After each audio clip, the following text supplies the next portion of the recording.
Llamados y motivados. Segunda Tesalonicenses 3, 6, 16. En Segunda Tesalonicenses 3, 6, 16, Pablo aborda un problema de la iglesia que tal vez nos sorprenda a nosotros. Había ciertas personas a las que llama perezosas y alborotadoras, que descuidaban el trabajo manual y en su lugar se dedicaban a causar problemas en la vida de otros.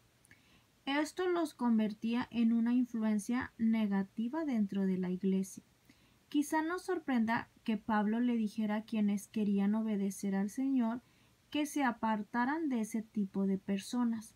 Sin embargo, al examinar las Escrituras nos queda clara esa indicación. Pablo se presenta a sí mismo como ejemplo para animar a los cristianos de Tesalónica en cuanto a trabajar para ganar el sustento diario. Aunque él tenía derecho de recibir apoyo material de aquellos a quienes alimentaba en la fe, había decidido que era mejor para él trabajar y dar un ejemplo de responsabilidad.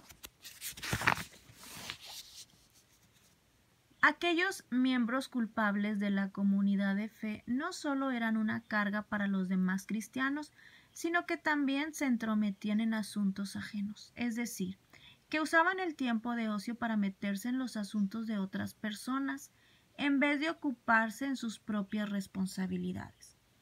Él le ordena a esas personas que se proclamaban cristianas que atendieran sus propios asuntos y trabajaran para ganar su propio sustento.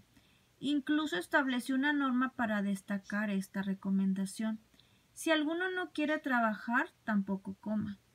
El hecho de tener una buena ética de trabajo y resistir la tentación de apoyarnos en los demás es un valioso aspecto de la vida cristiana. ¿Por qué?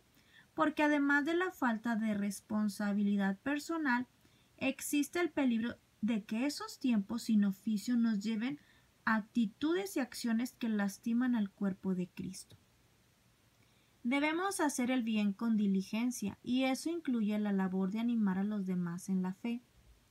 Para terminar, Pablo le indica a los creyentes de Tesalónica que se mantengan alejados de todo el que se niegue a obedecer lo que él ordena en su epístola. Su intención no era el abandono de la persona de la que se alejaban, sino corregir a alguien que es considerado hermano en la fe.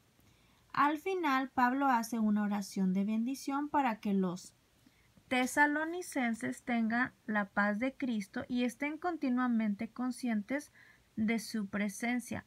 Esta es una buena oración para los cristianos de hoy. Pregunta para comentar en clase. ¿Por qué la intromisión en los asuntos ajenos choca con la manera en que debe vivir un cristiano? Pregunta para la reflexión personal. ¿De qué formas concretas puede usted animar a otros a perseverar en hacer el bien? Llamado al discipulado. Usted seguramente ha pensado en lo difícil que debe ser mantener un ánimo positivo cuando se vive la terrible aflicción causada por la persecución. Los tesalonicenses se mantuvieron firmes en su fe, se animaron unos a otros y recibieron aliento de parte de Pablo y de sus colaboradores en el ministerio. Aunque tal vez usted no esté pasando por el mismo tiempo de persecución que los creyentes de Tesalónica, es posible que también necesite recibir aliento para permanecer fiel.